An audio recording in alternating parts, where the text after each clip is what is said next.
Joining us now is Tracy Walder, former CIA officer and FBI special agent and a NewsNation national security contributor.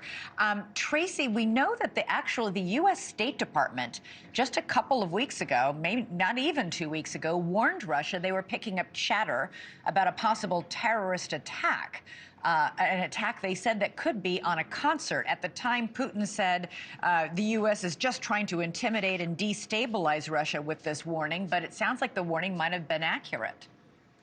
Well, thank you for having me, Elizabeth. And you're right. We have a duty to pass information that we get to any country, whether that country is a friend or a foe. Now, what that country chooses to do with the information obviously is solely up to them.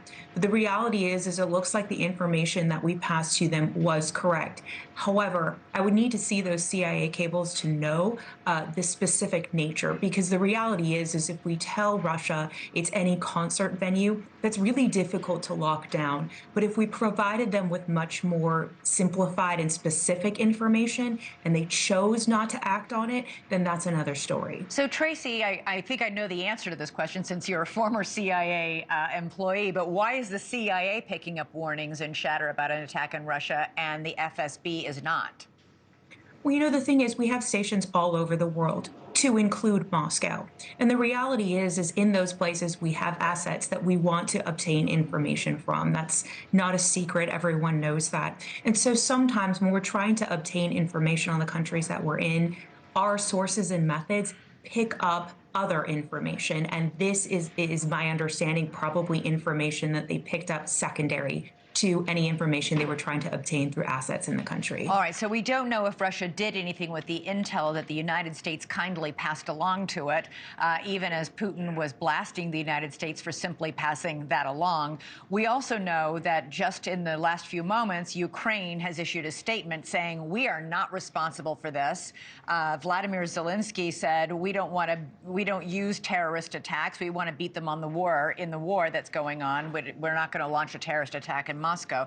So who do we think might be behind this? What are the possibilities? I completely agree. This really isn't Ukraine's style of attack. Quite frankly, this isn't something that they have been doing in the past. But if viewers remember back to 2002, we had an issue at a theater there as well. And that was a massive 3-day hostage taking, 850 hostages, 172 people killed. And that was the Chechens that was responsible for that.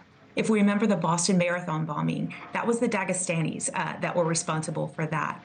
And here you have possibly the Ingush who might be responsible for this, but we also have an ISIS subsidiary in the Caucasus region as well. So in my opinion, I believe it's one of those 4 groups, perhaps the Ingush or ISIS. That's what my money's on. Thanks so much for watching. Go to joinnn.com to find NewsNation on your television provider.